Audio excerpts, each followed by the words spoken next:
Muy buenas tardes con todos los asistentes, estimados maestros, estimados directores, especialistas y público en general que hoy nos acompaña en esta tercera asistencia técnica que se viene impartiendo de acuerdo al oficio múltiple 048-2026-Minedu/BMGP-DGIVIRA, en el cual se convoca a los diferentes actores educativos para brindar la asistencia técnica virtual sobre estrategias para la atención integral de estudiantes con necesidades educativas especiales. Esta asistencia va en el marco del diseño universal para el aprendizaje. Como bien habíamos comentado anteriormente, ya tuvimos asistencias técnicas al respecto. Una fue en abril, la otra en mayo, y estamos con esta tercera asistencia técnica. A todo el público les damos la bienvenida y para ello vamos a presentar a nuestro director, en este caso el director de la DICEP, Jacob Cauti Guaita, quien nos va a dar las palabras de bienvenida. Adelante, director. Muchas gracias. Muy buenas tardes. El Ministerio de Educación, a través de la Dirección General de Educación Básica Alternativa, Intercultural Bilingüe y de Servicios Educativos en el ámbito rural DGIVIRA, en coordinación con el equipo de la Dirección de Educación Básica Especial, les da la más cordial bienvenida a los directivos, especialistas y docentes que participan en este espacio de reflexión y acción orientado a fortalecer la construcción de aulas inclusivas donde cada estudiante pueda participar, expresarse y aprender sin barreras, haciendo uso pertinente de los diversos recursos educativos proporcionados por el Ministerio de Educación. Esperamos que este encuentro constituya una valiosa oportunidad para reflexionar de manera conjunta, intercambiar experiencias y transformar nuestras prácticas pedagógicas hacia entornos educativos que reconozcan, valoren y abracen la diversidad, reafirmando de esta manera nuestro compromiso con una educación inclusiva y con el desarrollo integral de todos los estudiantes. Una vez más, reiteramos la más cordial bienvenida y muchas gracias por este momento. Muchas gracias, director. Asimismo, vamos a invitar a la directora de la Educación Básica Especial, Ausmenia Valencia Olivera, para que nos dé las palabras de presentación. Adelante, directora.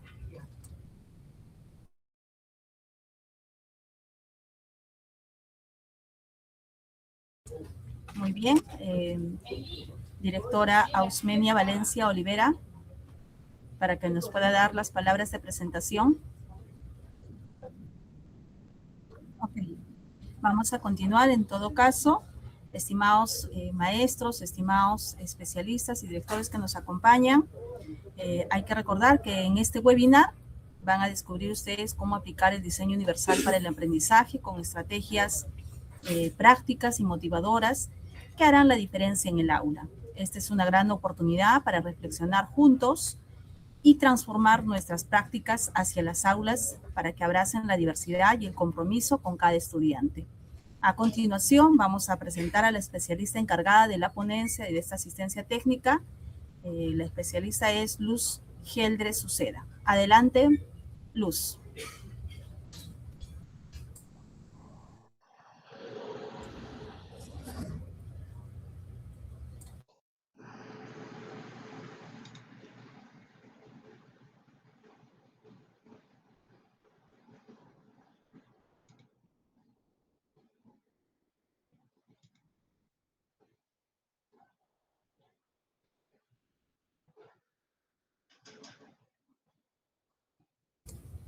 Al parecer tenemos algún inconveniente con el audio.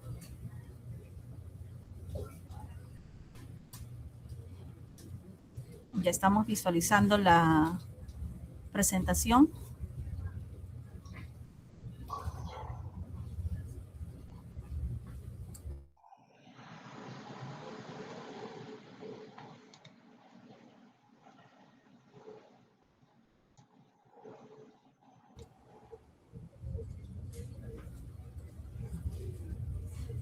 ¿Sí me escuchan? Sí te escuchamos, Luz. Adelante. Muy bien. Muchas gracias.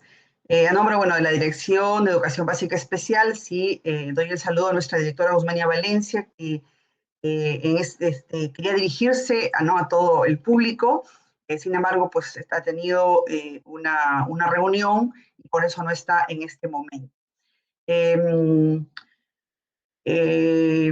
Vamos a iniciar el desarrollo de este tema que se titula Aprender sin barreras, el diseño universal para el aprendizaje en el aula. Un enfoque realmente interesante, integral, que va a permitir que todos nuestros estudiantes aprendan y que obviamente nadie se quede atrás.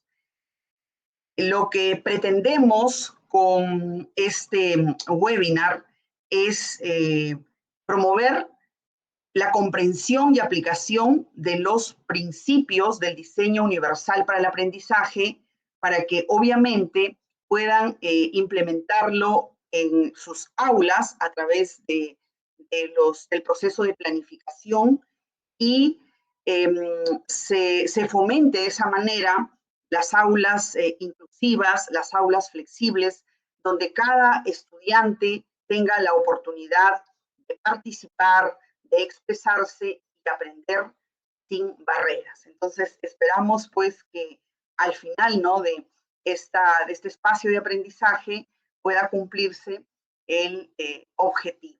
Además, ¿no?, que esta presentación también va a ser luego compartida con ustedes y la grabación también. Para poder iniciar, siempre es importante y es parte del DUA, como lo vamos a ver más adelante, precisa conectar con, en este caso, con ustedes. ¿Para qué? Para que el cerebro produzca dopamina y la dopamina pues sea ese motivo interno o esa motivación intrínseca que nos lleve a aprender. Entonces, esta conexión emocional de alguna manera me va a permitir interactuar con ustedes, ¿no?, a través de esta frase que es todos aprendemos diferente, y sobre ello creo que ya no hay ninguna duda.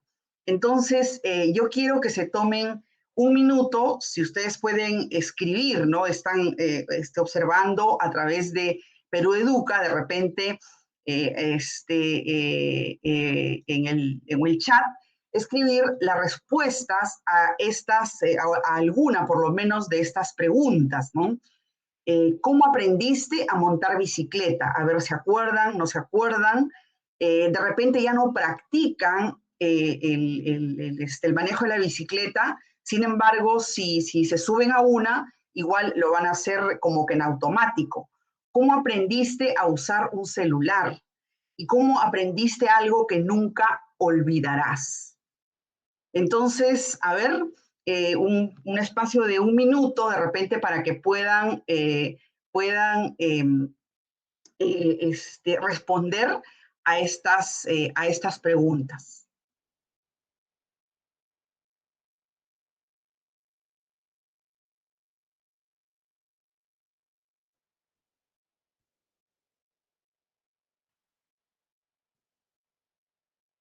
Y bueno, voy comentándoles lo siguiente, ¿no? Que si nosotros comenzáramos a leer las respuestas de cada uno de ustedes, ¿no?, o si estuviéramos en un entorno donde podríamos directamente escucharlos, nos vamos a dar cuenta que es difícil que coincidan dos formas iguales de aprender.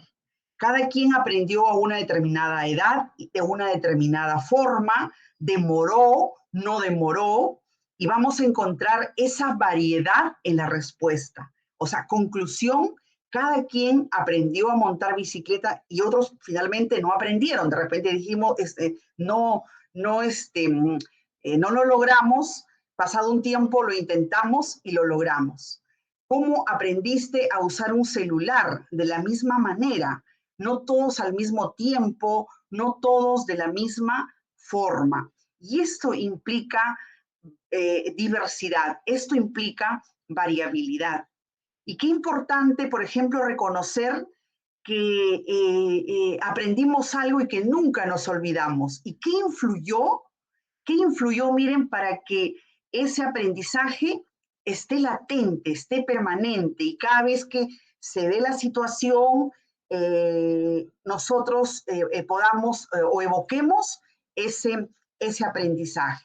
Entonces, estas preguntas nos llevan a concluir con esto, que la variabilidad es la norma, no la excepción. Y esto es por dónde tenemos que empezar en el trabajo en el aula. Asumiendo que cuando entramos al aula estamos con 20, 25, 30 cerebros diferentes, que cada uno aprende de una manera, que cada uno aprende a una velocidad determinada, unos más rápido, otros más lento. Al final aprenden. Y la tarea del maestro en el marco del DUA es valorar ese proceso. Y por eso el diseño universal para el aprendizaje está estrechamente relacionado con la evaluación formativa, ¿no? ¿Qué valora? Valora el proceso. Y obviamente cuando ese proceso es bien llevado, lo más probable es que haya un buen resultado. Entonces, este es el punto de partida. Reconocer que la variabilidad es la norma. Y sobre esa variabilidad o diversidad es que nosotros tenemos que planificar. ¿Y qué enfoque nos va a ayudar a planificar para atender a esta diversidad? Es el diseño universal para el aprendizaje.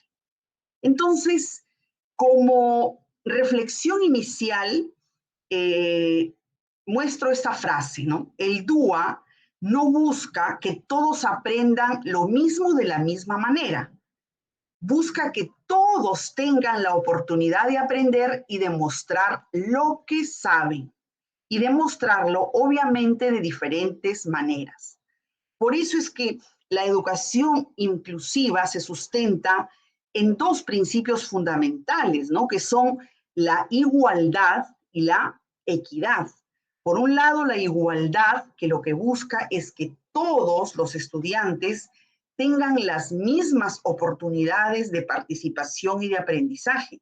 Y por otro lado, la equidad, que lo que busca es que a cada quien, o sea, a cada estudiante se le atienda de acuerdo a sus características, a sus demandas y obviamente a su nivel de desarrollo cognitivo. Y este nivel de desarrollo cognitivo se determina, ¿no?, por una ubicación curricular.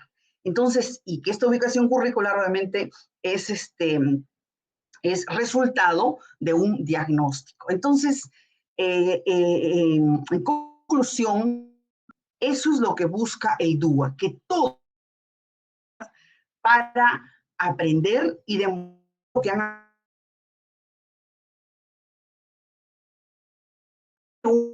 una forma de hacerlo. Y para entender un poco, lo que es el DUA, vamos a partir también de la evidencia normativa, ¿no? Porque muchas veces decimos es una moda. No, no es una moda, es una necesidad imperante. Y miren, está la implementación del diseño universal para el aprendizaje, está en el Decreto Supremo 007-2021 Minedu, que fue un decreto que modificó el artículo 11 de la Ley General de Educación relacionada con la educación inclusiva. ¿Qué buscó entonces este decreto? Promover esa educación inclusiva en todas las etapas, formas, modalidades y niveles, ¿no? En concordancia con la ley 30.797, que es la que promueve la educación inclusiva.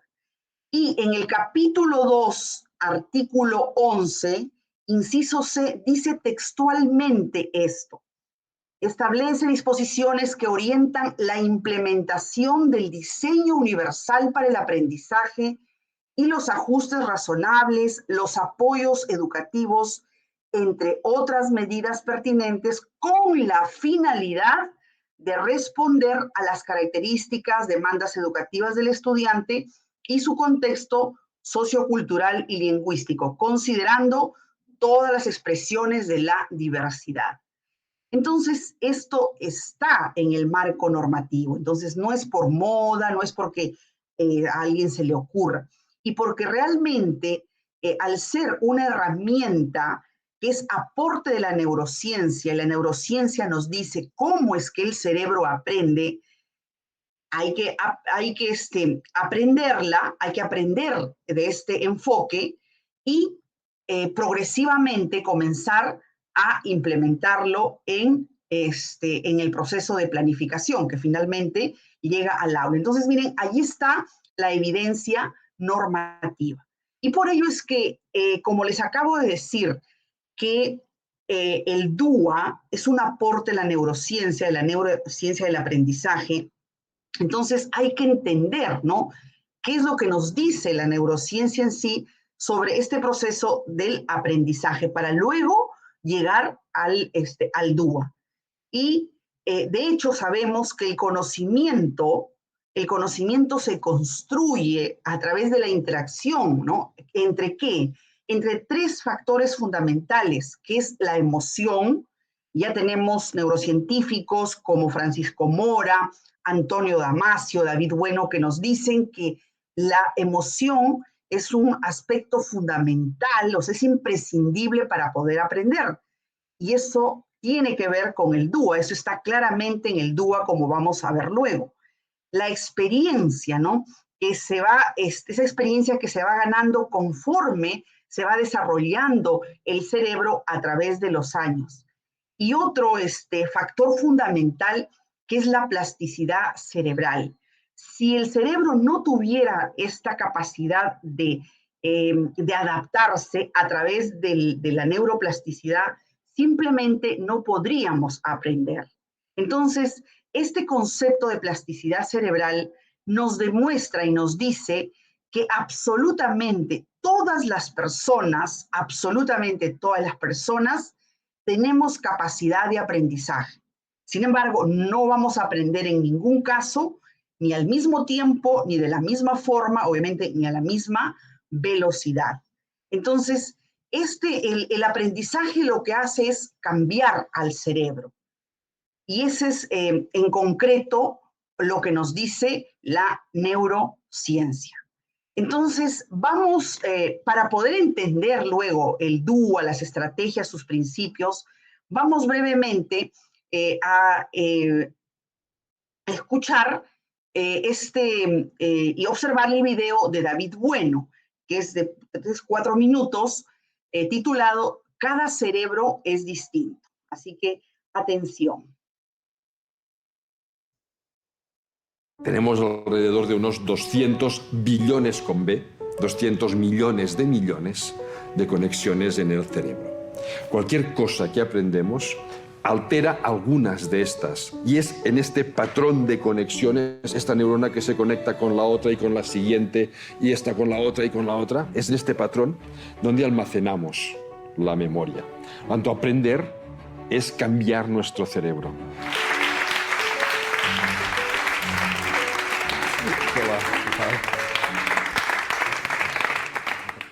Hola, David. Lo de ser más o menos inteligente, ¿crees que viene de serie o que se puede entrenar? Un poco de cada. Cualquier capacidad mental tiene una parte que viene de serie, de nuestra biología, y una parte que se trabaja a través de la educación. A ver, nuestro cerebro, como cualquier parte de nuestro cuerpo, se forma porque hay unos programas genéticos. Ahora sale el genetista que hay en mí, pero hay unos programas genéticos que le dicen cómo tiene que formarse y cómo tiene que funcionar. Esto hace que ya de serie, de programario básico genético, haya personas con más capacidad de memoria y otras con menos. Personas más creativas y otras un poco menos. Personas un poco más inteligentes y otras un poco menos. Personas con más aptitudes musicales y otras un poco menos. Y podría estar aquí hablando durante horas sobre capacidades mentales.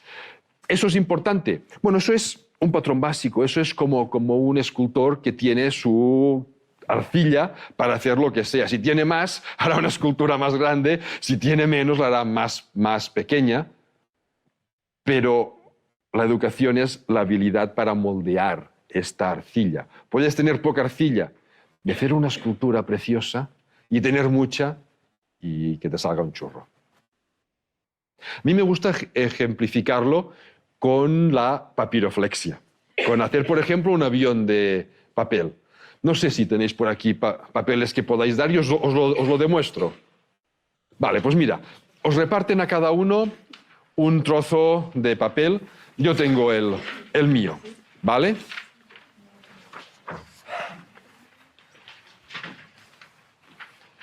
Cogéis vuestra hoja y dobláis una punta hacia atrás, ¿vale? A ti te falta un trozo, ¿no?, de hoja. Qué mala suerte, ¿no? Bueno, ¿qué le vamos a hacer? A ti te falta un trozo. ¿Todos teníais la hoja rectangular? No. Mira como los genes, cada uno tiene sus propios genes, cada uno tiene su hoja, ¿no? Bueno, ahora dobláis la otra punta, la punta que ha quedado aquí arriba, la dobláis, no sé cómo enseñarlo muy bien, para que se vea, pero la dobláis hacia abajo de forma que quede, pues no sé, como una casita. Bueno, a algunos os queda un poco un churrillo, porque tenéis la hoja mal cortada. Lo dobláis, ahora sí, por la mitad, para que vaya cogiendo forma de avión. Hacemos las alas, ya no sé cómo enseñarlo, pero... Y si hacéis un par de cortes en el ala, por la parte de atrás, y los subís, pues tenéis los alerones. ¿Vale? ¿Os ha salido todos más o menos así?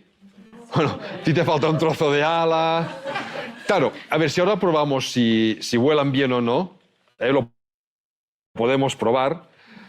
Seguro que hay aviones que vuelan mejor que otros, porque todos lo habéis doblado.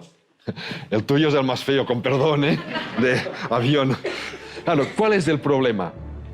El problema es que todos habéis seguido mis instrucciones al pie de la letra, cuando resulta que teníais distintas formas de papel. Si esto lo comparamos con el cerebro y la educación, cada cerebro es diferente. La educación lo que hace es sacar provecho de este cerebro, doblándolo. No lo dobla físicamente, pero sí hace conexiones físicas para que funcione de la mejor manera posible. Si a todo el mundo lo educamos de la misma manera, sucederá esto. Habrá algunas personas que les funcionará muy bien la educación porque se adaptará a su cerebro, y otras que no les funcionará nada bien. La educación tiene que ser tan personalizada como sea posible para sacar el máximo provecho. Si esto es que os falta un trozo de avión, hubieses hecho un doble primero para que quedase un rectángulo, a partir de ese rectángulo sería un poco más pequeño, pero hubiese salido exactamente un avión que volaría bien.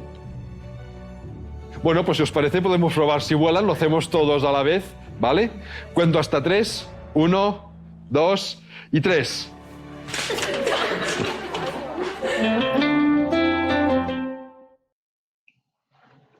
Bien, creo que nos hemos podido dar cuenta de lo que dice esta frase, la singularidad del cerebro humano. La neurociencia ha demostrado que cada cerebro es único e irrepetible. No hay forma, ni siquiera en los gemelos univitelinos, que sus cerebros sean iguales. Y miren, esto, lo que hemos visto, este video de David Bueno, podemos trasladarlo al aula, ¿no? ¿Qué pasa cuando él da la instrucción, sigue con la forma del papel que tiene, y ahí está enseñando desde él, desde su postura, es decir, desde el cerebro del enseñante? Y en realidad no debería de ser de esa manera. Se tiene que enseñar desde el cerebro que aprende. Y obviamente para eso necesitamos saber cómo es que el cerebro aprende. Y el DUA nos dice claramente, o sea, cuál es la ruta, qué hay que hacer primero, qué hay que hacer luego y cómo concluir para que el estudiante consolide su proceso de aprendizaje. Entonces, con esto, ¿qué podemos decir, no? Que el aprendizaje no ocurre en el vacío. El aprendizaje a nivel cerebral significa sinapsis, es decir, cómo se demuestra cerebralmente que se está aprendiendo. Se demuestra con la formación de redes sinápticas. Y eso obviamente ocurre en el cerebro. Por eso es que el cerebro es el órgano del aprendizaje. Y como conclusión del video que hemos visto, es que no existe entonces un cerebro promedio. Y si no hay un cerebro promedio, tampoco podemos hablar en el aula de un estudiante promedio, porque cada estudiante es único y no lo puedo comparar con el otro. Eso es una premisa muy importante para el trabajo que desarrollemos en el aula. Y lo segundo es que todos somos diversos y esa es la neurodiversidad. Por ello, el gran desafío es crear entornos de aprendizaje donde el estudiante y cada estudiante y el profesor encuentren, ¿no?, múltiples formas para poder comunicar, múltiples formas para poder aprender y obviamente múltiples formas para poder implicarse en el aprendizaje. Y el DUA es precisamente este enfoque que bien estructurado, que se propone atender a esa diversidad que tenemos en las aulas. Y para eso, por ser aporte, o sea, el DUA, por ser un aporte de la neurociencia, se establecen 3 redes cerebrales, de las cuales se desprenden los 3 principios del diseño universal para el aprendizaje. Entonces, miren, hasta acá, pensemos en esto, ¿no? Y vamos a tener la respuesta.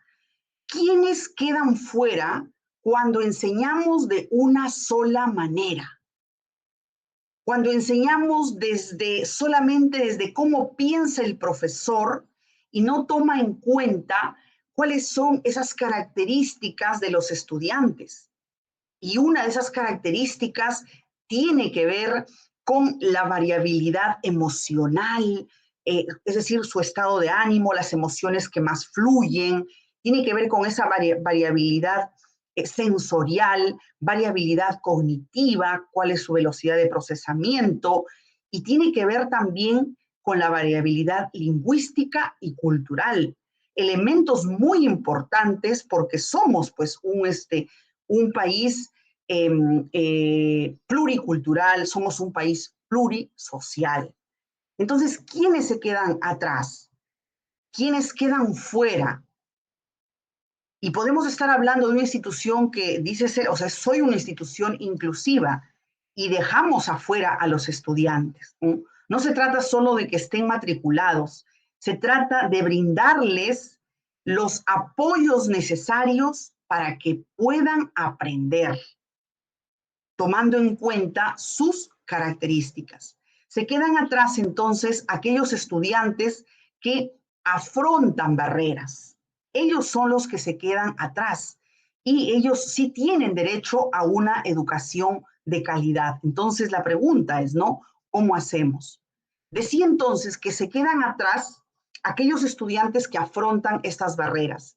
¿Y qué son las barreras, no? Las barreras son todos estos obstáculos que van a dificultar el acceso al aprendizaje, el acceso a la participación del estudiante y obviamente el acceso al desarrollo de las competencias, ¿no? Que es el progreso académico. Sin embargo, acá lo que nos debe quedar claro es que las barreras no están en el estudiante, es decir, no es el estudiante tiene dislexia, el estudiante tiene autismo, el estudiante no, es ¿qué estamos haciendo desde la escuela para disminuir? Lo ideal sería eliminar esas barreras que le impiden aprender, porque ese estudiante que tenga alguna condición del neurodesarrollo, como puede ser autismo, como puede ser TDAH, puede aprender, por supuesto que puede aprender, aún con compromiso cognitivo, por supuesto que puede aprender.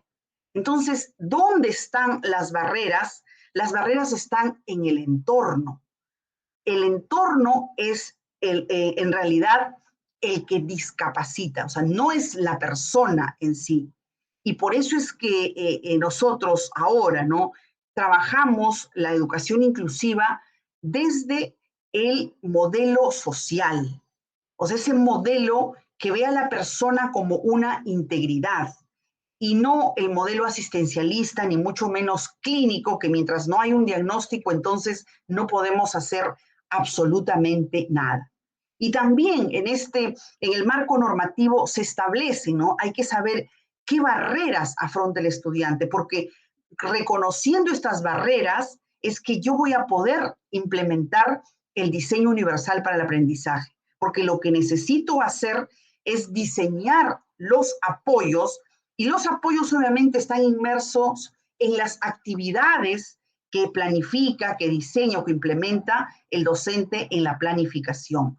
Entonces, estos son los 4 tipos de barreras. Las barreras de accesibilidad, que obviamente tienen que ver no solo con el hecho de que hay una rampa, ¿no? Hay una baranda, sino también la accesibilidad tiene que ver con los recursos. La accesibilidad tiene que ver con el entorno del aula. Le ofrecemos al estudiante un entorno resonante o un entorno disonante. Es decir, ¿cuándo es resonante? Cuando hay, por ejemplo, una buena iluminación. Y si es de día, pues qué mejor que recibir la luz solar. Cuando hay una buena ventilación. El cerebro para aprender necesita estar oxigenado. Entonces, cuando hay poca ventilación, lo que hace el cerebro es producir melatonina, y la melatonina pues me va a llevar a querer dormir, ¿no? Entonces, miren lo importante que es ese entorno resonante. ¿Cómo está el ambiente del aula? O sea, ¿decoramos para que el aula se vea bonita o decoramos realmente con una visión pedagógica, colocando solo aquello que se necesita, ¿no?, para ese día, para ese momento? El ruido. Entonces, esas son las barreras que obstaculizan el aprendizaje de los estudiantes. Las actitudinales, que pueden venir de parte de la familia, de la sociedad y también del propio entorno educativo, ¿no? Expresiones como: no, con este chico ya no se puede, debería irse a otro colegio, yo creo que no va a poder aprender, hasta ahí nada más llega.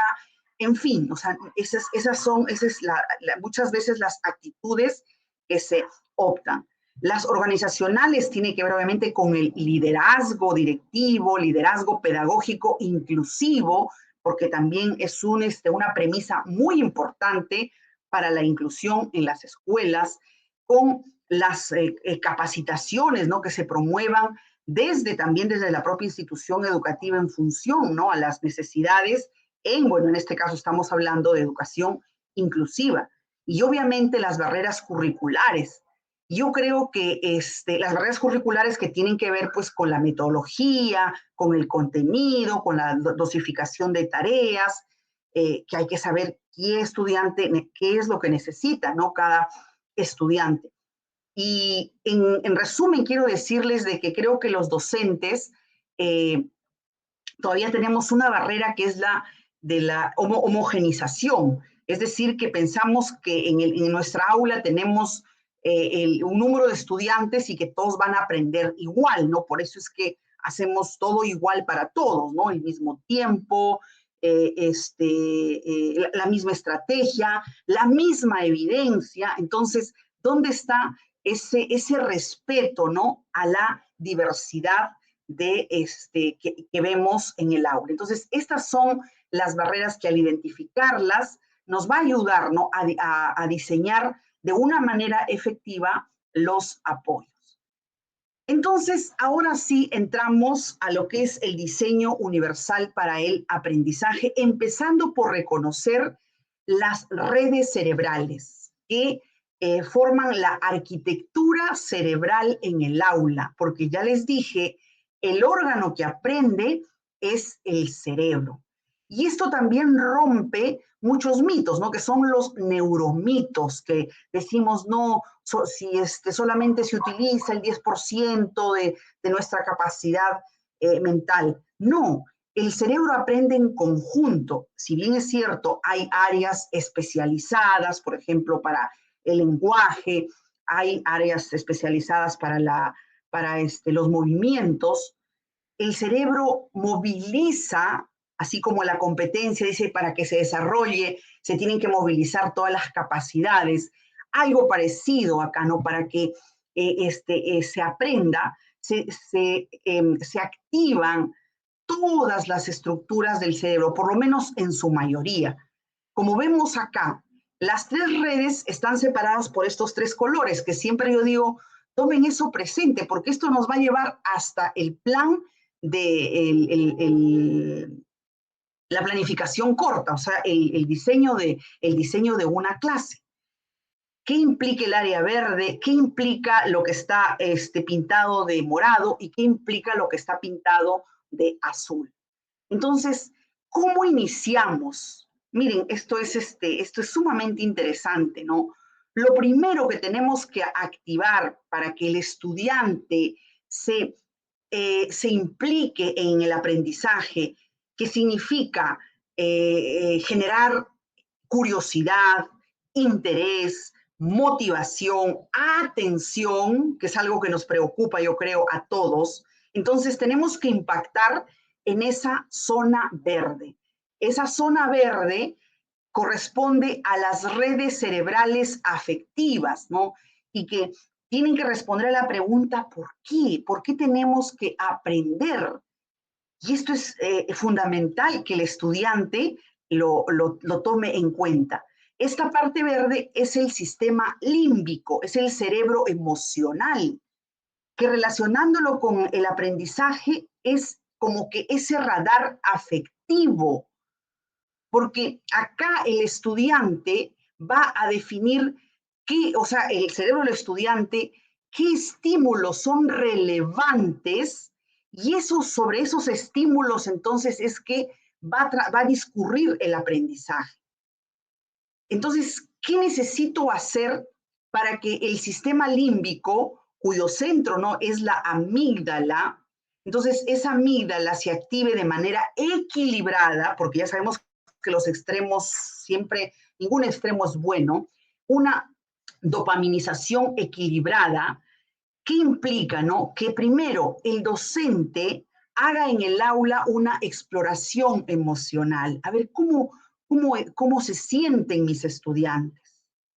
Luego que el docente les diga a los niños, a los chicos, a los grandes, ¿qué quiero que aprendan hoy día?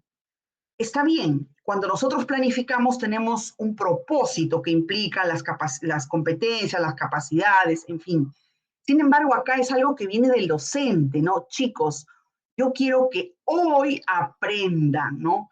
Y lo importante, miren esta expresión que les estoy diciendo, yo quiero, o sea, el querer tiene una connotación altamente afectiva, que es muy diferente a que yo les diga, chicos, ustedes tienen que, o ustedes deben. Eso es un mensaje imperante. Y lamentablemente el cerebro, frente a un gesto de esta naturaleza que resuena imperante,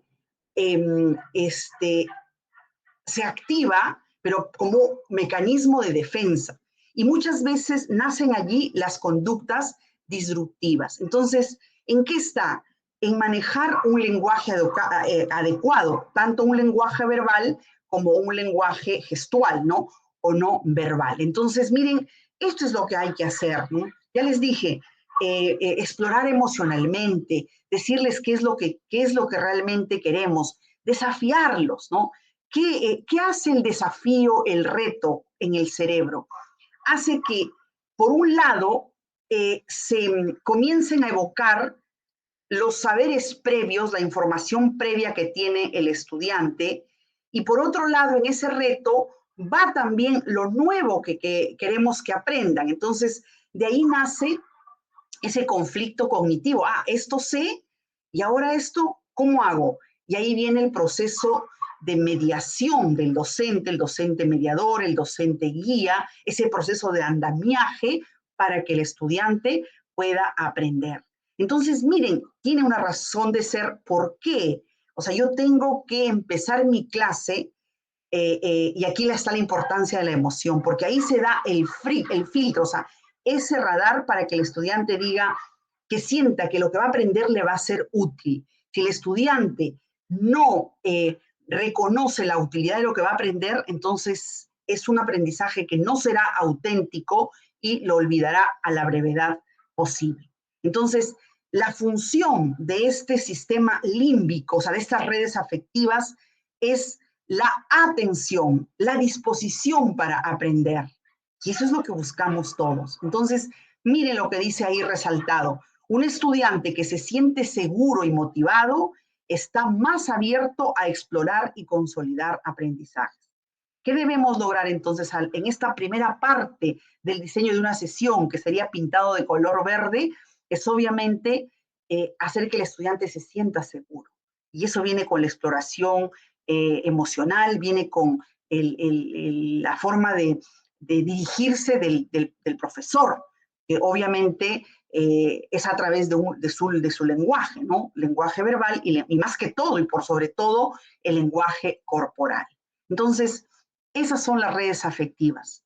Ya tenemos ese cerebro motivado y tenemos que ser consistentes, ¿no? Que sea constante esa motivación, y de ahí la importancia de las pausas activas, que no es que estén planificadas como tal. Las pausas activas yo las voy utilizando, las voy implementando en la medida que veo cómo se va desarrollando mi clase, cómo están mis estudiantes, ¿no? Si tengo que hacer una desconexión para luego volver a conectar, eso lo va determinando cada profesor. O sea, no es que en el minuto 10, en el minuto 20, no. Eso va a depender de cómo esté el clima, el microclima, ¿no? Del aula. Entonces, vamos a suponer pues que ya estas redes afectivas están debidamente activadas, y es allí donde el profesor presenta lo que quiere que los estudiantes aprendan. Y aquí entran a tallar las redes de reconocimiento. O sea, es el qué. O sea, aquí están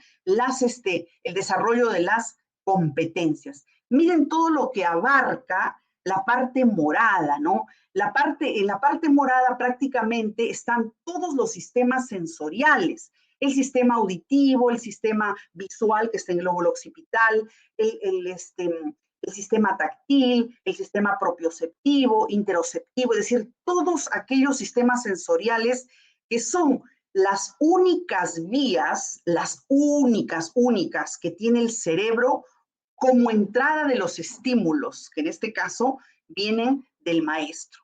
Es decir, los sistemas sensoriales son la única vía por la cual los estímulos llegan al cerebro. Entonces, toda esta parte en morado corresponde a las redes de reconocimiento, que son el sistema cognitivo, y donde están acá todos, como su nombre lo dice, los procesos cognitivos, procesos que fueron, quien desarrolló, quien acuñó el término procesos cognitivos fue Alexander Luria, ¿no? El neuropsicólogo ruso. Y bueno, luego varios autores los han ido desarrollando. Entonces, este sistema cognitivo implica, ¿no? el desarrollo de todos estos procesos que van a permitir el aprendizaje. Tenemos la sensación, la percepción, la memoria, la atención, el lenguaje, el pensamiento, y el proceso cognitivo superior es la creatividad, y que está muy alineada con esta competencia transversal, que es gestiona su aprendizaje de manera autónoma, ¿no? ¿Cómo estamos desarrollando esta competencia en el aula? ¿Y a dónde nos lleva, no? El currículo nacional nos lleva a ese actuar competente y el DUA nos lleva a lo mismo, pero con otro nombre, que dice el aprendiz experto. Y esto significa entonces, si estamos hablando de sistemas sensoriales, entonces estamos hablando de que cuando yo diseñe una actividad, ¿qué debo tener en mente? Debo tener en mente que esa actividad incluye la activación de por lo menos 2 o más sistemas sensoriales.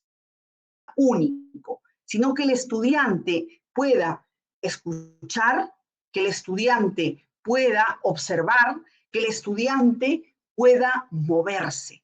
Eso es lo que promueve la formación y consolidación de redes, conexiones nerviosas que realmente van a demostrar que se está aprendiendo. Entonces, ¿qué corresponde acá? Lo que corresponde al docente es ofrecer múltiples formas de presentar la información, que no sea un copy-paste, sino hacerlo de diferente manera, para que cada estudiante en la clase de hoy de repente, bueno, no es lo que exactamente a mí me gusta, pero el profesor lo presentó de esta manera, luego lo presenta de otra manera, y es así como el estudiante también va aprendiendo a decir, oye, de esta forma sale mejor, si lo hago de esta otra forma, me parece que se me complica. Entonces, ahí es donde va desarrollando su autonomía intelectual, no porque memoriza y responde, sino porque va determinando, él mismo va estableciendo, decidiendo qué herramientas, qué estrategias le favorecen para poder aprender, ¿no? Esto es entonces lo que corresponde a las redes de reconocimiento en concreto, que implica el desarrollo de competencias y que el docente debe presentar lo que el estudiante va a aprender de diversas formas. Y miren, estas redes, el estudio de estas redes de reconocimiento también traen abajo y se ha convertido en un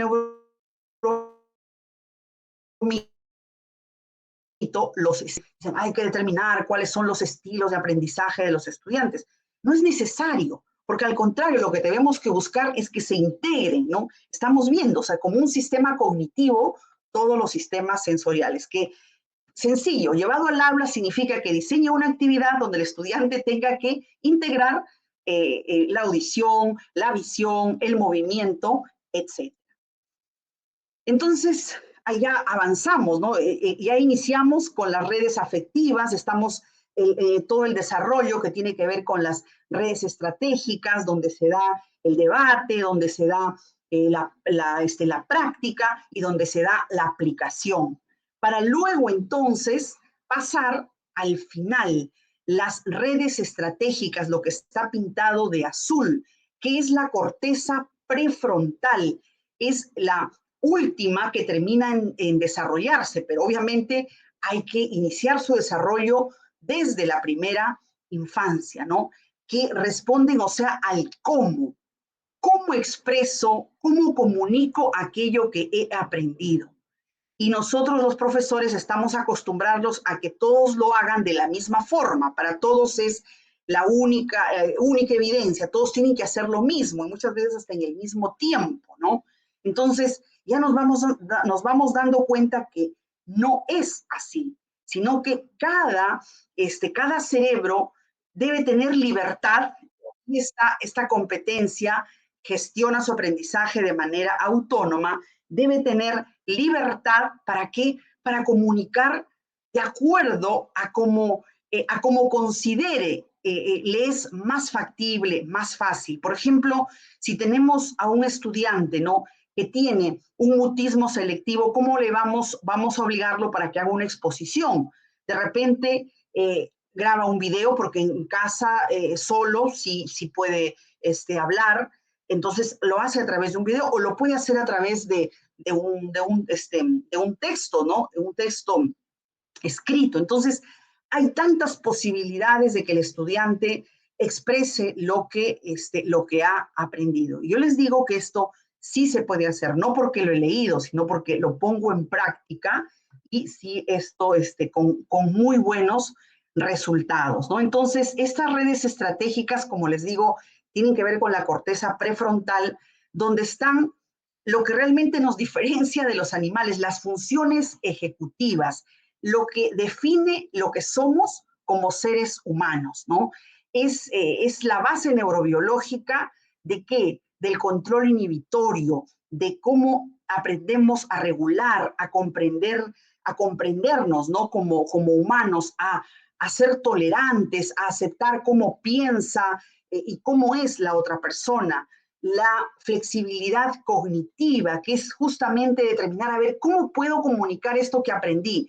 No sé hacer esto, pero lo puedo hacer de otra forma, que se relaciona mucho con la autoeficacia. Y finalmente la memoria de trabajo, ¿no? Es esa memoria online, o sea, esa memoria que ahora ustedes los tienen aquí conectados porque tenían agendado esto. Pasado mañana ya no necesitarán tener en agenda este evento porque ya pasó. O sea, es la memoria del día a día.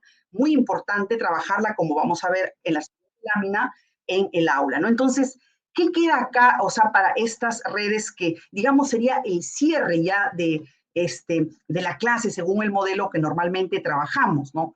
El rol del docente ya es ser ese guía, ser ese coach, ¿no?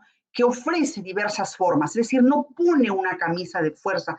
Y esto no le resta exigencia. Yo sí creo en que el docente debe tener autoridad en el aula, que el docente tiene que ser exigente, ¿no? El hecho de tener una condición del neurodesarrollo no implica que no se practiquen valores, no, hay que ser exigente porque mientras más le exigimos al cerebro, o sea, sí aprende. Sin embargo, ser exigente respetando ese nivel de desarrollo cognitivo, respetando esa parte emocional y social de cada estudiante. Entonces, estas son las tres redes cerebrales base del diseño universal para el aprendizaje. Y sobre estas tres redes cerebrales se ha construido el DUA, que el DUA tiene una historia, ¿no? Que viene ya desde más o menos hace 50 años, donde nace la primera propuesta que viene de la arquitectura, el diseño universal. Y solamente no voy a hablarles pues de la historia, ¿no? Porque aquí nos vamos a la parte práctica, lo que necesitamos en el aula. Solamente decirles, ¿no? Para que entender el diseño universal para el aprendizaje. Ahora encontramos rampas por todos lados. En un momento, o sea, por ahí se inició el diseño universal. Cuando las personas, por ejemplo, usuarias de silla de ruedas, las personas usuarias de muletas, no tenían acceso de repente a un hospital, a un banco, a una iglesia, a cualquier institución. Entonces, oye, ¿cómo hacemos para que esas personas tengan acceso a las rampas? Al final, esas rampas son solamente para estas personas usuarias de silla de ruedas. No, las rampas terminan siendo utilizadas por todos. Particularmente, a mí, yo prefiero siempre utilizar las rampas que las escaleras, ¿no? Bueno, eso está a gusto de la persona. Entonces, ese es diseño universal, que lo que se diseña desde el principio ya no calza solamente para aquel, digamos, estudiante que tiene una necesidad de apoyo, sino que eso que estoy diseñando de repente me va a servir para todos, como lo vamos a ver más adelante. Entonces, acá solamente quiero que observen esta matriz, ¿no? Esta matriz que es del 2024, ¿qué tiene, no? Para que vean acá cómo están estas tres redes. Les decía los colores, porque en las escuelas, ¿no? Que aprendemos a diseñar o a planificar con el DUA, para que se nos vaya quedando poco a poco, es respetar estos colores, ¿no? El DUA permite una lectura horizontal, donde se cruzan los tres colores, y una lectura vertical, ¿no? Que es de un color. Lo primero, o sea, tiene que ver con el acceso, cómo implico a los estudiantes, luego cómo llevo la información y qué herramientas les doy para que comuniquen o expresen lo que han aprendido. Lo segundo tiene que ver con todos los apoyos, ¿no? Con todos los todas las que son las casillas medias. Y lo último tiene que ver ya con la expresión, la comunicación. Entonces, de lo que se ha aprendido. Entonces, miren, sobre esta base, o sea, de las, esta es la matriz del DUA, bueno, que se necesitaría tiempo, ¿no?, para desmenuzarla, pero igual, la vamos a llevar de una manera más sencilla, ¿no?, y atendiendo a esto. Primero, que el DUA nos permite diseñar para todos y no adaptar para algunos. Coral Elizondo, por ejemplo, ¿no?, que es una pedagoga que trabaja mucho el diseño universal para el aprendizaje, la educación inclusiva, dice, ¿no?, no se trata de, en la planificación de aula, no se trata de hacer parches, ¿no? ¿Cuándo es un parche? Cuando ya toca el proceso de evaluación, tengo que evaluar, oye, ¿ahora qué hago? Miren, en el aula acá tengo a este estudiante que tiene síndrome de Down, ¿y ahora qué hago? ¿Cómo lo evalúo? Ese es un parche, entonces no se planificó adecuadamente. Por eso, miren, lo que se promueve, ¿no?, es que la planificación, si bien es cierto, tiene un carácter normativo porque obedece, ¿no?, a qué pauta seguir que da el Ministerio de Educación. Sin embargo, también esa otra parte que tiene que contemplarse es la parte situacional. Es decir, no puede ser una planificación solamente normativa, sino del estudiante.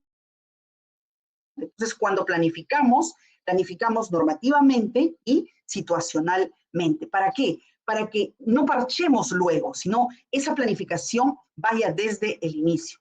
Y cerebrales, pues el DUA es un aporte de la neurociencia, que tiene la finalidad, el diseño universal, de crear esos entornos accesibles para todos, para que absolutamente todos tengan las mismas oportunidades y aprendan, ¿no? Aprendan en un entorno amigable, en un entorno de seguridad y confianza. ¿A partir de qué? De actividades que realmente consideren que hay una diversidad en el aula y que cada vez se hace más visible, no hay duda, para que se utilicen recursos tecnológicos siempre y cuando se tengan, u otros recursos que no necesariamente son tecnológicos y que van a servir o que son de mucha ayuda para el aprendizaje. Y sobre todo en la parte de la evaluación. La evaluación tiene que ser flexible, ¿no?, que permita realmente demostrar que el estudiante ha aprendido. Entonces, si ustedes, por ejemplo, muchas veces se valora se valora la actividad o se valora la evidencia final. La maqueta. Entonces nos centramos en ver si la maqueta está bonita, está bien diseñada y nos olvidamos de qué es lo que el estudiante tiene que aprender, o sea, por qué hizo o para qué hizo esa maqueta. Entonces, no es en sí la evidencia, sino es lo que el estudiante ha logrado para llegar a eso. Y eso nuevamente empieza en la evaluación formativa. Entonces, para llegar a eso, ¿qué necesitamos? Métodos, ¿no? Métodos que sean activos. Y allí tenemos las metodologías ágiles, metodologías activas, ¿no? Aprendizaje basado en proyectos, aprendizaje colaborativo, gamificación, tenemos el aula invertida, ¿no? O Flip Classroom. O sea, tenemos las herramientas que también nos provee la neurociencia. ¿Y por qué son estas herramientas importantes? Porque por un lado nos permiten articular competencias y por otro lado dan la posibilidad tan importante que es de trabajar colaborativamente, donde unos aprenden de los otros y en general todos los estudiantes van a aprender, porque cuando hay un trabajo colaborativo, se hace muy visible la creatividad, el desenvolvimiento, el empeño del estudiante. Obviamente no se hacen grupos gigantes. Yo considero que un grupo no debe tener más de 4 estudiantes, ¿no? Y esto ayuda a derribar las barreras, ¿no? Empezando muchas veces porque el entorno se siente inseguro y el estudiante obviamente, ¿qué postura adopta? Adopta una postura de miedo, de no querer participar. Entonces hay que generar ese entorno seguro para que el estudiante participe, ¿no?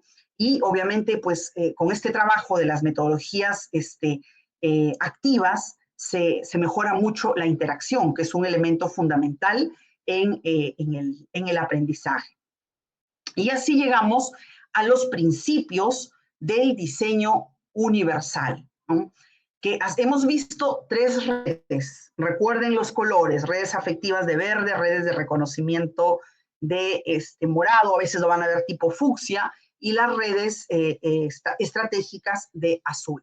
Hemos visto a qué pregunta responden. Entonces, estas 3 redes se desagregan en 3 principios. Y el principio que implica la finalidad de cada red. Eso es el principio, la finalidad de cada red. Entonces, las redes afectivas, ¿no? ¿Cuál es su finalidad? Es involucrar, comprometer al estudiante con el aprendizaje.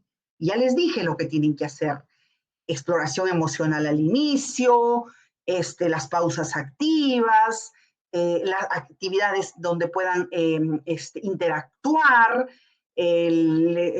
bueno, dinámicas diversas,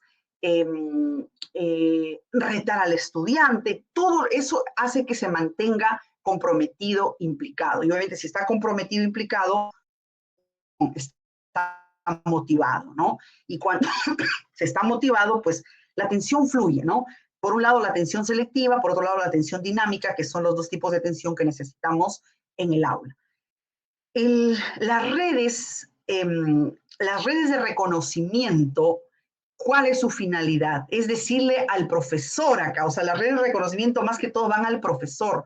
Profesor, por favor, lo que tengas que mostrar al alumno, muéstralo de diversas maneras, ¿no? O sea, no hagas siempre lo mismo, la misma actividad. No, hazlo de diferentes maneras, porque el cerebro aprende de manera diferente. Es decir, presenta lo que vas a desarrollar de manera diversa. Utiliza variadas herramientas. Eso es la finalidad de las redes del principio de representación. Y finalmente, el principio de acción y expresión, que tanto va al estudiante como va también, ¿no?, al docente. La finalidad es, por un lado, que el docente no ponga una camisa de fuerza al estudiante y le permita, de paso, que desarrolle esa competencia que es gestiona su aprendizaje de manera autónoma, porque si todo lo hace el profesor, todo lo decide el profesor, ¿en qué momento se desarrolla esta competencia? Entonces, ¿cómo se aprende? ¿Cómo se aprende eso? O sea, el profesor tiene que darle esa posibilidad al estudiante que decida: mira, tienes estas alternativas, tienes estas formas, tienes estas herramientas. ¿Con cuál crees que puedes expresar mejor? Y así, y siempre ayudando, ¿no? Siempre siendo ese apoyo para el estudiante. Ese es el rol de guía, el rol de mediador. Entonces, ese es el DUA, o sea, no es nada realmente complicado. Lo que nos da es realmente increíble y favorable para que nuestras aulas, ¿no? En nuestras aulas se viva, ¿no?, un microclima de generosidad, de realmente querer aprender, de interés, de motivación. Entonces, los principios, obviamente, ¿de dónde se desprenden? Se desprenden de las redes. Y cada principio, en suma, ¿qué es? Es la finalidad de cada red cerebral. Y acá en esta tablita, entonces ya vamos dando algunas herramientas, ¿no?, de cómo,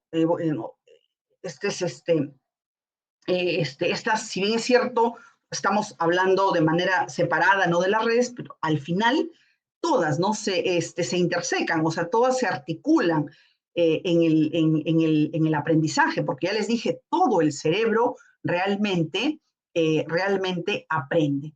Entonces, ya conocemos, ¿no?, que las redes, o sea, lo marcado con verde, redes afectivas, corresponde al principio de motivación y compromiso. ¿Qué entonces, en resumen, ¿no?, qué ofrecen qué ofrece este principio y estas redes? Diferentes formas, ¿no? El profesor tiene que ingeniarse, tiene que diseñar diversas formas para implicar emocionalmente. Y con esto quiero recordarles que muchas veces nosotros creemos, y está bien, en la motivación extrínseca, ¿no? Como que, a ver, ¿qué hago? No me pongo a pensar, de repente me lleva mucho tiempo. ¿Cómo motivo, no? Apelando a la motivación extrínseca, que la verdad tiende a ser momentánea. Lo importante es la motivación intrínseca. Y la motivación intrínseca tiene que ver mucho, ¿no? En esta primera parte, ¿no? Que es que se libere dopamina con ese contacto, con ese enganche que tiene que haber entre el estudiante y el profesor. ¿Para qué? Para que sienta pues satisfacción, siente ese placer por querer aprender. Y qué función ejecutiva está implicada en estas redes. El control inhibitorio, ¿no? Es el control inhibitorio, es esa capacidad que ya va desarrollando obviamente el estudiante de poder, por ejemplo, cuando respeto mi turno, ¿no? A ver, levante la mano cuando quieran participar, cuando respeto la opinión del otro, cuando cumplo las indicaciones. Entonces, eso es parte del control inhibitorio, que es importante trabajarlo en el aula, o sea, es base para que el estudiante pueda aprender. Entonces, ¿qué implica esto, no? Adaptar la información a los intereses y cultura de los estudiantes. Esto es fundamental, ¿no? Esto es lo que se llama y lo que se está trabajando ahora también desde el DUA, la personalización del aprendizaje. ¿Esto qué hace? Favorecer el aprendizaje significativo, porque si estoy impactando en las redes afectivas, entonces el estudiante se mantiene motivado. ¿Qué implica esto también? Organizar ese espacio áulico de manera novedosa, ¿no? Que, mire, siempre haya novedad, ¿no? Y creo que nos puede pasar, les digo brevemente a nosotros, ¿no? Cuando asistimos a una reunión y sabemos que quien dirige la reunión va a ser siempre lo mismo, como que ya nos desanimamos, ay, otra vez a ir a lo mismo, ¿no? Entonces, igual que el estudiante diga, wow, nos toca con el profe tal, entonces, porque sabe qué ir a hacer ahora, o sea, esa expectativa, que es la novedad, un elemento fundamental, ¿no? Para la activación de las redes afectivas. Y obviamente el uso de materiales diversos, que también incluye la tecnología, siempre y cuando pues se tenga, ¿no? Esta tecnología. Y eso ayuda en definitiva a este proceso de regulación, que es esa función cognitiva de control inhibitorio que tiene que darse desde el inicio, ¿no? Para que el estudiante pueda implicarse en el aprendizaje. Entonces, ¿cuál es el objetivo de trabajar estas redes cerebrales que prácticamente dan el inicio de una sesión de aprendizaje? Es que el estudiante se comprometa emocionalmente con lo que va a aprender. Si logro eso, ya he ganado que el estudiante haya aprendido y que aprenda a reconocer y regular sus emociones, sus actitudes, que les digo, van de cosas sumamente sencillas, ¿no? Como es respeta pues a tus compañeros, le levanta la mano para ir acá, tiene que ver con todas esas actitudes que son importantes en el manejo de clase y en el desarrollo en sí, ¿no? de la sesión. Entonces, cuando ya pues tenemos nuevamente, ¿no? Este alumno implicado, ahora, ¿qué ofrecen las redes las redes de reconocimiento, ¿no? Que es el que van al principio de representación, diversas formas de presentar, porque lo que realmente el profesor presenta desarrolla la competencia, pero para desarrollar esa competencia lo que obviamente presenta es un contenido, ¿no? Y en base a ese contenido se desarrolla la competencia, que implica también pues la habilidad, la destreza, la actitud, miren, que va prácticamente inmerso, ¿no? En toda esta matriz. Y esta parte es muy importante para el desarrollo de la memoria de trabajo. Cuando, por ejemplo, un estudiante dice, profe o profesora o miss, ¿no? ¿Qué dijo? ¿Cómo es? ¿Cómo era? A veces decimos, inatención. Sí, podría ser.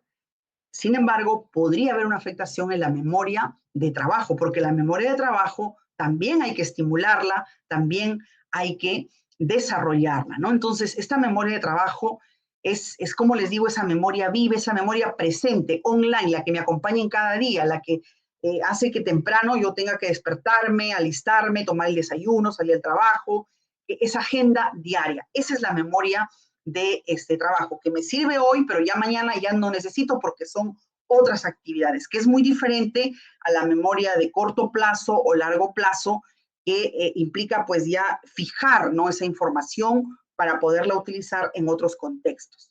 Entonces, acá, ¿qué significa, ¿no? ¿Qué acciones involucran este principio de representación o redes de reconocimiento? Presentar los materiales con versatilidad y diversidad, de manera diversa, ¿no? Utilizando diversos recursos. Adaptar los materiales de acuerdo a los intereses. Por ejemplo, si yo estoy con estudiantes, no sé, de cuarto grado de primaria, tengo una lectura, tiene que ser el vocabulario adaptado pues a la edad de los estudiantes. Si tienen que resolver problemas, no voy a poner lo primero que de repente saco googleando, ¿no? Sino que, este problema sí calza, este no, este sí. Eso significa adaptar de acuerdo a los intereses de los estudiantes. Y obviamente tener en cuenta pues esas necesidades sensoriales, ¿no? Si es que un estudiante, por ejemplo, tiene baja visión, baja audición, o si ya tiene, pues es un estudiante ciego, sordo, hay recursos, o sea, hay apoyos que obviamente le van a permitir aprender, ¿no? Entonces, todo esto estas acciones tienen que ver con la memoria de trabajo, y que el objetivo pues es reconocer y comprender toda la información que el profesor da. ¿Para qué? Primero se asimila, ¿no? Aquí seguimos a Piaget, luego se acomoda, ¿no?, en el cerebro, y luego pues se equilibra, ¿no? Y ya la equilibración es cuando ya se fija en el hipocampo, la memoria a largo plazo, y yo la puedo utilizar en situaciones de la vida cotidiana. Eso realmente es el aprendizaje auténtico. Y redes estratégicas, ¿no?, o el principio de acción y expresión, que el estudiante utilizar diversas herramientas, o el estudiante pueda para comunicar, para expresar aprendido. Y si el docente pueda determinar cuál es el nivel, ¿no?, de logro de sus aprendizajes. Y esto se relaciona mucho con la tercera función ejecutiva, que es la flexibilidad cognitiva, que ya les dije hace un momentito, ¿no? Poder seleccionar aquello que realmente me cae mejor para poder expresar o comunicar lo que sé. Y eso también parte a nosotros, ¿no? O sea, les piden, por ejemplo, hacer una presentación, dicen, a ver, ¿qué me resulta más fácil? ¿Dónde me voy a sentir más cómodo? Utilizando el PowerPoint, utilizando Genial, utilizando Canva o cualquier otro aplicativo. Quiero trabajar un documento. ¿Qué me resulta más fácil? Entonces, eso es la flexibilidad cognitiva, que tengas esa capacidad de decisión. Y es la mejor forma realmente de trabajar esa competencia transversal sumamente importante, que es el desarrollo de la autonomía. Entonces, esta flexibilidad cognitiva, ¿qué acciones implica, no? Que el docente tenga que mostrar flexibilidad cuando los estudiantes tengan que responder a la información. Por ejemplo, eso de en un documento poner una X, eso te anula, o sea, eso es emocionalmente, es incorrecto, ¿no? O sea, no puedo, wow, esa X, ¿qué me está demostrando? Que no valgo nada, que no sé nada como estudiante. No es así, porque detrás de eso, de repente hay un problema emocional, hay alguna otra situación. Entonces no amerita pues en todo caso le escribo algo, o sea, un mensaje, no lo sé, pero no anularlo, ¿no?, con ese tipo que bueno, no son respuestas, son reacciones. Utilizar diversas formas de seguimiento, de evaluación, ¿no?, para ver cómo el estudiante va progresando. Y es fundamental para esto identificar así como las fortalezas y las necesidades. ¿Por qué las fortalezas? ¿No? Porque si al chico, por ejemplo, le gusta, al estudiante en general, le gusta el dibujo, ¿por qué no podría demostrarme que ha aprendido a través de un dibujo? Es decir, yo como profesor, ¿qué es lo que quiero? ¿Quiero el texto argumentativo o quiero que me demuestre? Porque yo le digo texto argumentativo porque voy a leer ese texto y ahí me tiene que demostrar lo que aprendió. Pero ¿qué pasa si un estudiante no quiere el texto argumentativo, si no quiere tiene otra forma de comunicar lo que aprendió? Entonces es válido, me está demostrando de otra forma, pero al final me demuestra que ha aprendido. Y para eso es importante, por ejemplo, las fortalezas, ¿no? Porque, oye, le gusta el dibujo, de repente le gusta hacer gráficos, entonces eso va a servir de base y lo va a hacer a gusto, ¿no? Entonces, motivado, implicado, y eso es realmente lo que tenemos que hacer, ¿no? En nuestras aulas. Entonces, ¿cuál es el objetivo, ¿no? de este principio, de estas redes estratégicas? Analizar, ¿no? Que el estudiante también tenga la posibilidad de analizar toda la información, todo lo que él tiene a la mano y poder construir significados, o sea, darle sentido y significado a lo que está aprendiendo. Y cuando el cerebro se da cuenta que lo que está aprendiendo tiene sentido y significado, es lo que realmente queda ahí, queda guardado. Lo demás es como un filtro, ¿no? Se va y se va. Y lo que creo que nosotros, si nos esforzamos tanto, ¿no? Para programar, para diseñar actividades, es porque queremos que los chicos aprendan. Entonces, que ese aprendizaje sea, pues, significativo. Y aquí viene, ¿no? Ya lo último, que son las estrategias para poder implementar en el aula, ¿no? Y ya les he venido dando algunas, ¿no? que se tienen como actividades, como formas de trabajar el DUA. Entonces, ¿qué tengo que hacer, no? Como les digo, acá no se trata de parchar, de que al final diga, ay, ¿cómo salvo a este estudiante? No, sino desde el inicio, saber cuál es la diversidad de mi aula. Yo siempre sugiero que se haga un perfil de aula, ¿no? Un perfil de aula que permita, que va a ser muy diferente, ¿eh? Vamos a suponer que son 3 secciones de primero de secundaria, 3 secciones de cuarto grado, en fin. Vamos a desarrollar las mismas competencias, sin embargo, lo tenemos que hacer de manera diferente si es que establecemos un perfil, porque ese perfil jamás va a ser igual del aula A, del aula B, del aula C. Entonces, ese perfil me permite a mí diseñar las estrategias y los apoyos que necesita el estudiante. Entonces, aquí algunas estrategias, ¿no? Que son muchas más. Aquí, bueno, lo que me alcanzó la lámina. La comunicación aumentativa, ¿no? ¿Qué es lo que tengo que hacer? O sea, la comunicación aumentativa hace referencia, ¿no? a un conjunto de herramientas que van a ampliar el lenguaje del estudiante cuando está limitado, es decir, el chico quiere y sentimos que se esfuerza, entonces, ¿qué me queda? Ah, bueno, ve practica más, o ya, te coloco tal resultado. No, aquí viene, entonces voy aplicando para ellos esta comunicación aumentativa, ¿no? Porque siento que hay esfuerzo y hay una barrera, entonces yo voy a eliminar esa barrera, proveyéndole de los apoyos. Entonces, o sea, no es que van a reemplazar, no reemplace en este caso al habla, sino la va a complementar, va a hacer que el estudiante se sienta seguro. ¿Qué puedo utilizar? Por ejemplo, pictogramas para expresar necesidades. Si es que tengo de repente un estudiante que no verbaliza o verbaliza con dificultad.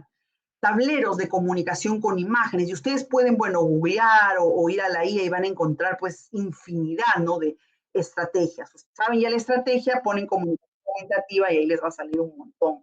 Rutinas visuales, ¿no? Horarios con imágenes, por ejemplo, para los chicos que tienen TDAH, ¿no? Que un poco se desubican, están desregulados. Entonces, con este tipo de actividades, nosotros los apoyamos. Tarjetas de emociones, ¿no? Para que, y a ver, chicos, ya hemos terminado esta hoja de trabajo. ¿Cómo nos sentimos? Y no esperemos que todos se sientan igual, ¿no? Uno levanta las paletitas de las emociones, ¿no? Uno, hoy me siento feliz, otro me siento triste porque todavía no logro comprender, otro me siento un poco con miedo porque si no resuelvo, de repente voy a obtener un resultado bajo. La paleta me siento molesto, ¿no? Porque no sé, siento que mi compañero no me ayuda, siento que el profesor no me hace caso. Entonces, todo eso sirve tanto para los estudiantes como para el profesor.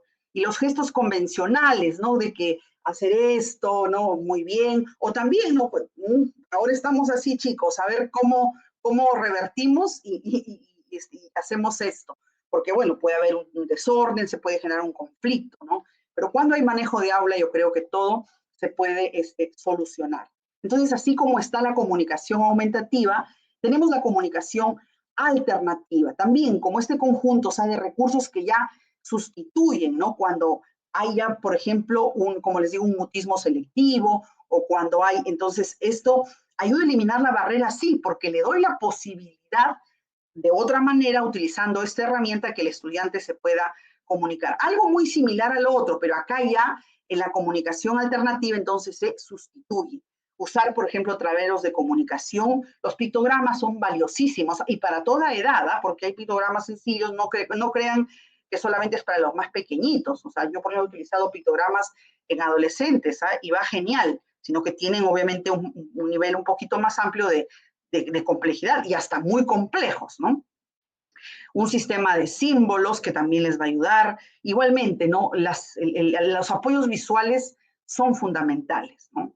Si yo pongo un texto y quiero ayudar en su comprensión, de hecho que voy a apoyarme en imágenes y eso definitivamente facilita la comprensión.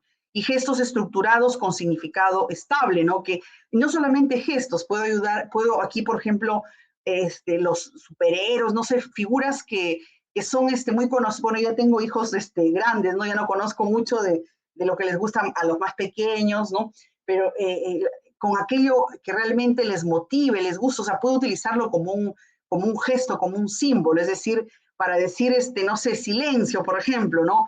Levanto la paleta donde está, no sé, el hombre araña, se me ocurre, o a los chicos, a los más grandes cantantes que son de moda. O sea, el docente tiene que ver herramientas y, como les digo acá, sirven para todos. O sea, no solamente el DUA es solamente para el que tiene alguna condición en el neurodesarrollo o una persona o es un estudiante con discapacidad. No, es para todos. Como ustedes están viendo, estas estrategias funcionan para todos. Perdón. Restauración es otra estrategia, ¿no? Que bueno, es parte, o sea, es como una intervención para reparar algo, ¿no? Que ha generado un conflicto. Esto normalmente, por ejemplo, se da en los temas de bullying, ¿no? En general, o cuando algo se quebró en el aula, ¿no? No se cumplió con un acuerdo, y en lugar de estar pues echándonos, no, fue él, sacándolos del aula, y bueno, en fin, haciendo, a veces, no solucionando, sino haciendo más grande la situación. Entonces tenemos aquí, por ejemplo, dentro de esta estrategia restaurativa, dos actividades muy interesantes, ¿no? El diálogo restaurativo y el acuerdo de reparación, que como ven ahí están completamente descritos. O sea, no se trata de echar la culpa, ¿no? Se trata de ver qué pasó, a quién afectó esto, cómo se han sentido. A ver, tú y tú que están implicados, ¿cómo te has sentido? Sin necesidad de decir tú eres el agresor, tú eres el agredido. ¿Cómo se han sentido, no? ¿Qué podemos hacer para reparar esto? Esto es muy importante, ¿no? Pero hay que saberlo, obviamente, trabajar.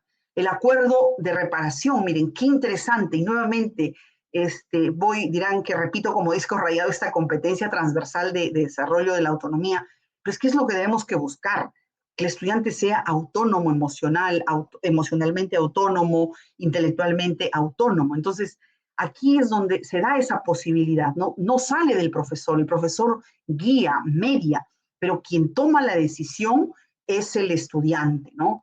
Entonces, por ejemplo, acá un acuerdo de reparación. El estudiante propone acciones para compensar el daño, porque fue el que agredió. Entonces dice, de él tiene que nacer, no tengo que pedir disculpas, voy a ayudar a mi compañero, si destruyó algo del colegio, entonces toca pues reponer ese material. Y sí, vamos a encontrar muchas veces o sea, la no aceptación, la negación, pero ahí está justamente ese rol mediador del profesor, y yo les digo que sí se puede. Tenemos acá la compensación, ¿no? Miren, esto es sumamente interesante, esta estrategia que nos da el DUA, ¿no? Para reducir, o sea, el impacto de la dificultad. O sea, La compensación es una estrategia que la verdad elimina varias barreras, ¿no?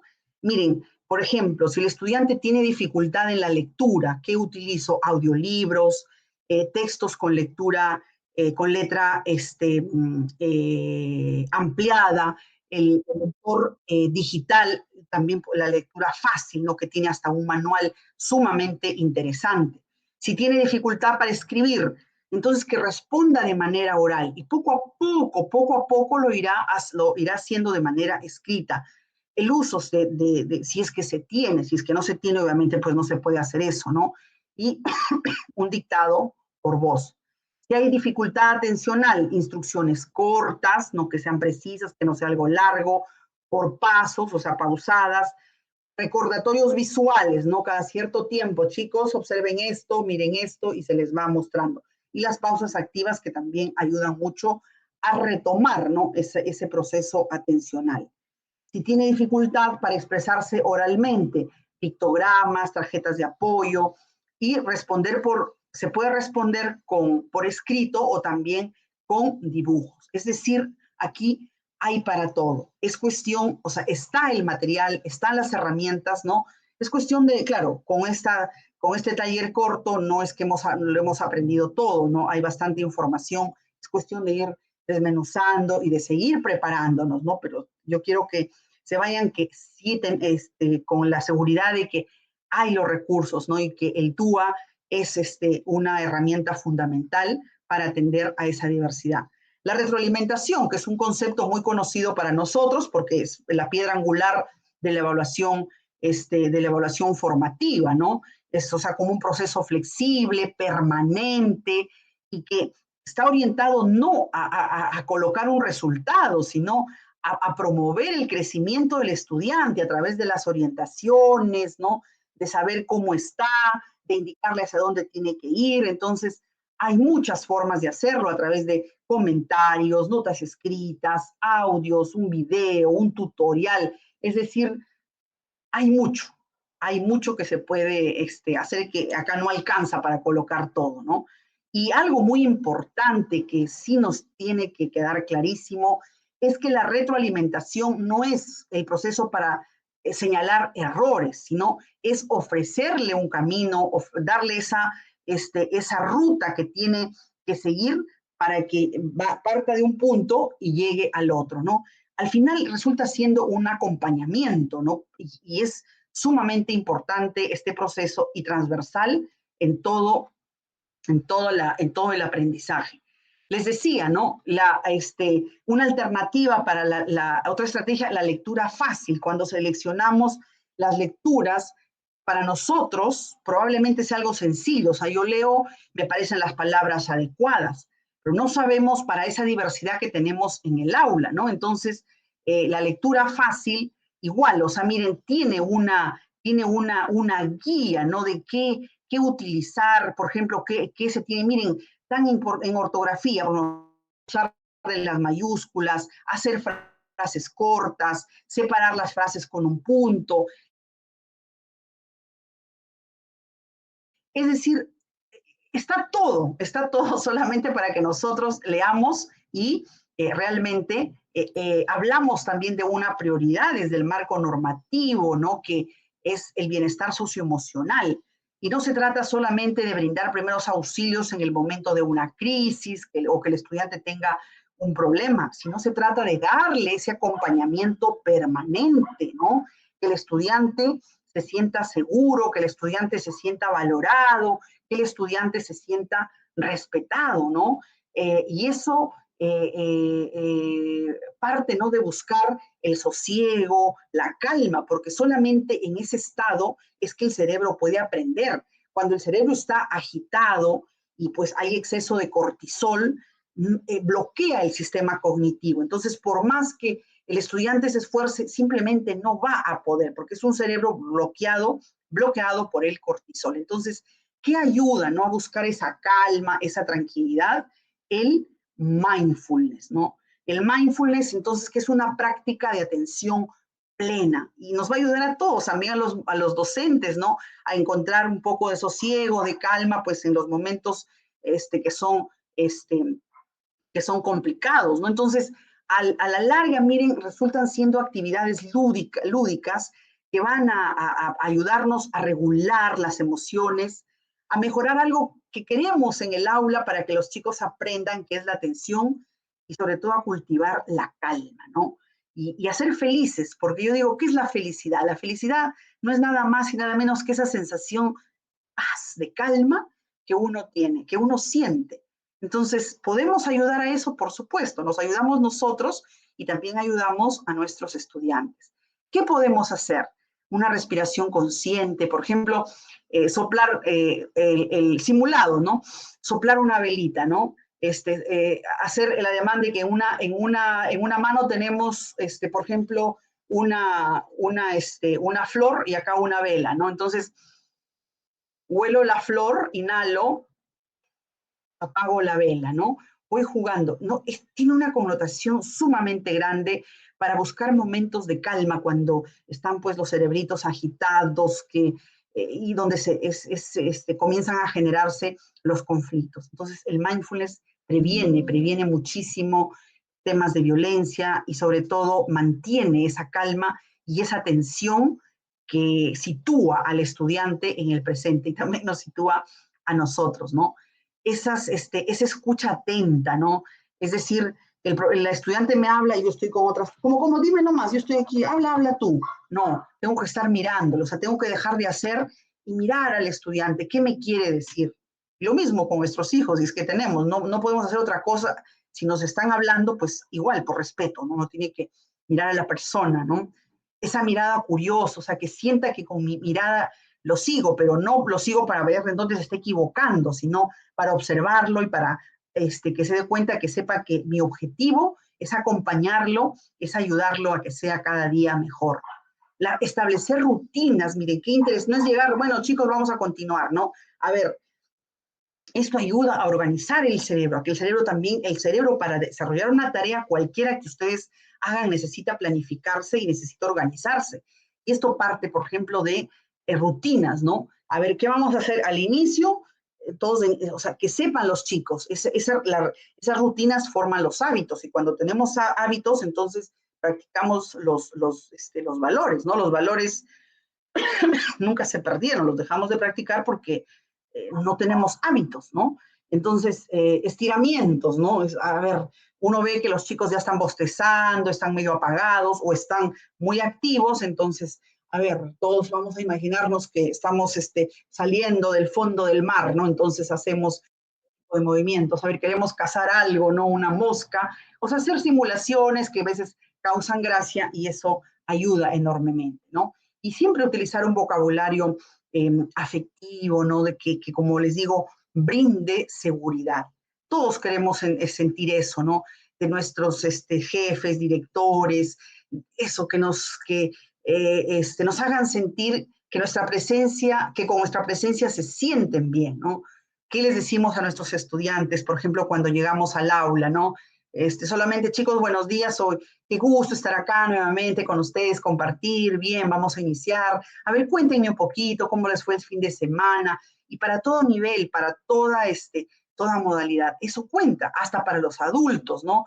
Ya, que te pregunten, ¿qué tal, cómo vas, cómo va tu familia, ¿no? Y no solamente centrarnos en lo que es la parte académica, no, no se trata de hurgar en la vida privada, simplemente es que el estudiante o cualquier persona nos puede expresar cómo se siente, ¿no? Y finalmente, esta estrategia que se llama accesibilidad, ¿no? Que une una infinidad de recursos, por ejemplo, de accesibilidad, de accesibilidad sensorial, es decir, todo aquello, o sea, donde están videos, todo aquello que va a impactar en los sistemas sensoriales, ¿no? Ustedes pueden igual googlear o en la IA, a ver, quiero recursos de accesibilidad sensorial, ¿no? Y ahí les va a salir y para estudiantes de quinto y secundaria, para niños de 3 años, y ahí les va a salir un montón. Accesibilidad comunicacional, porque necesitamos buscar los mejores recursos, por ejemplo, de lenguaje gestual, de lenguaje corporal, para realmente llegar a los estudiantes, porque no se trata solo de que yo domino mis competencias, yo soy lo máximo en el área que enseño, no, sino que cómo llego a los estudiantes. La accesibilidad cognitiva, ¿no? Aquí sobre todo están los procesos cognitivos, o sea, cómo estoy desarrollando, por ejemplo, los procesos perceptivos tan importantes para la lectura, para la escritura, la atención, la memoria, que es la base del aprendizaje, cómo desarrollo el lenguaje, cómo desarrollo el pensamiento y este proceso por excelencia, que es la creatividad. Y la accesibilidad programática, que tiene que ver ya con el desarrollo de las competencias en sí, ¿no? Cómo voy valorando esos logros de los estudiantes, ¿no? Y cómo le hago saber, ¿no? Que va avanzando, de que de repente por ahí se estancó, y cómo hago para darle pues ese empujoncito que realmente necesita, ¿no? Entonces miren qué interesantes pues todas estas herramientas. Para ir terminando, o sea, un resumen de lo que ya les he dicho, los pasos prácticos, ¿no? Para el dúo en el aula. Les dije, identificar las fortalezas, fundamental. ¿Y por qué? Porque esas fortalezas me van a ayudar a diseñar mis actividades, a planificar situacionalmente. Y las barreras para poder diseñar los apoyos. Cuando conozco las barreras, entonces diseñar apoyos adecuados, de acuerdo al grado, de acuerdo a la edad de mis estudiantes. Ubicar curricularmente, ¿no? Al estudiante que afronta barreras para el aprendizaje y la participación, ¿no? Que está en tercero y secundaria, sí, pero en alguna competencia de algún área curricular puede estar ubicado curricularmente, o sea, en un estándar por debajo de lo que es, o por encima también, o sea, en ambos casos, si es que tienen estudiantes, por ejemplo, con altas capacidades, de repente el chico está en primero de secundaria, que es el estándar de nivel 6, entonces le correspondería pues el estándar de nivel de repente hasta el 8, ¿no? El que está ahí. ¿Por qué? Porque así ese es su nivel de desarrollo cognitivo. Entonces puede ubicar hacia arriba o hacia abajo. Lo importante es que el estudiante esté bien ubicado curricularmente para que en función de eso, entonces se hagan los ajustes. Observar la variabilidad del grupo, o sea, cómo se van moviendo, qué va cambiando. Eso es muy importante. Por eso siempre digo, ¿no? Que un rol del docente es el rol de ser detective, ¿no? Pero ya no para casa de errores, sino para observar qué es lo que está pasando en el aula. Flexibilizar las formas de participación. No, ya sabes, si no levantas la mano, no te pongo el punto, no, al contrario, hacerlo de una manera amigable, de tal manera que se sienta seguro. O sea, aquí, chicos, todo vale, ¿no? Toda participación es válida, es buena, para que el estudiante, porque yo no participo porque se van a reír, porque se van a burlar. Entonces, hay que asegurar que eso no vaya a pasar. Ya saben, ser flexibles en la evaluación, o sea, ofrecer diversas opciones para que el estudiante pueda comunicar lo que aprendió. Usar apoyos visuales, que eso ayuda muchísimo. La autonomía, recuerden que tenemos esa competencia que es gestiona su aprendizaje de manera autónoma, entonces hay que promoverla. La evaluación en múltiples formatos, que no sea un único solo, ¿no? Que no solo sea la prueba escrita, sino que hay diferentes formas y variados instrumentos para evaluar formativamente, ¿no? Y cuando decimos priorizar el aprendizaje profundo, es lo que les decía, la exigencia, pero esa exigencia va a depender de la ubicación curricular y de comprender cuáles son las necesidades, sobre todo, ¿no? De aquellos estudiantes que afrontan barreras para el aprendizaje y la participación. Ideas fuerza, nos quedamos que el DUA realmente transforma la educación y el docente se convierte en un arquitecto de experiencias. Eso es, y esto es realmente exquisito, ¿no? Un arquitecto de experiencias porque no diseña con rigidez, no pone camisa de fuerza, sino al contrario, es flexible, reconoce y valora esa diversidad que tiene en un aula como la única forma de garantizar que todos aprendan. El DUA nos obliga a cambiar la mirada que tenemos de la enseñanza y también del aprendizaje, empezando por detectar barreras para poder eliminarlas a través de los apoyos y así poco a poco, pues, vayamos logrando, ¿no? Empoderar a esos estudiantes expertos, el aprendiz experto que le llama el DUA, o el actuar competente desde el lado del currículo nacional. Y, sin duda, el DUA convierte la diversidad en una oportunidad, convierte a la diversidad en una riqueza, porque la diversidad, cuando realmente el maestro entiende lo que es la inclusión, jamás va a decir que la diversidad es un problema, sino la diversidad es una oportunidad para que nadie se quede atrás. Y la reflexión final, queridos maestros, ¿no? ¿Qué aula queremos? ¿Qué aula queremos? Y yo creo que el aula que queremos es aquella que tenga estas tres características. La presencia de todos nuestros estudiantes, ¿no? No es una presencia detrás de cámara, sino esa presencia que significa las oportunidades para todos. La participación también, es decir, que no solo sea la presencia, se sume esa participación en las actividades que organiza la institución y que tenga un rol activo. Y la promoción, creer que el estudiante sí puede aprender y sí puede desarrollar las competencias, respetando, obviamente, respetando esa variabilidad, sobre todo cognitiva o sensorial que pueda tener, partiendo de que todo cerebro, gracias a la plasticidad neuronal, tiene capacidad de aprendizaje. Y con esto termino. Gracias, queridos maestros, bueno, a quienes se han conectado por esta oportunidad. Gracias también a la DG Ibira con este mensaje, ¿no? Que ser docente inclusivo es decidir no dejar a nadie atrás. Bien, muchas gracias a cada uno de ustedes por haberme escuchado. Buenas tardes. Muy bien. Hemos concluido con esta asistencia técnica, estimados participantes. Hay información muy importante que nos ha compartido hoy Luz y hay frases que rescatar, ¿no? Nosotros nos quedamos con diseñar para todos, eso es el DUA, diseñar para todos y no adaptar para algunos. Recordemos que el DUA nos exige elaborar sesiones de aprendizaje desde la empatía, anticipándonos a las necesidades de aprendizaje de nuestros estudiantes desde el primer día. Esto implica encontrar diferentes formas de motivar, ofrecer distintos formatos como textos, videos, formatos de información y permitir que los alumnos demuestren lo que han aprendido de diferentes maneras. Muchas gracias, Luz, por habernos compartido esta importante información el día de hoy. Muy agradecidos con todos los participantes. Quiero recordarles antes de retirarnos de que se está compartiendo un enlace para registrar nuestra asistencia a este webinar. Por otro lado, reitero el agradecimiento a nombre de nuestros directores, del director de DG Ibira, Mario Moreno Campo, de los directores de la DICER, la DEIP y la DEBETSAR, y la DEVA.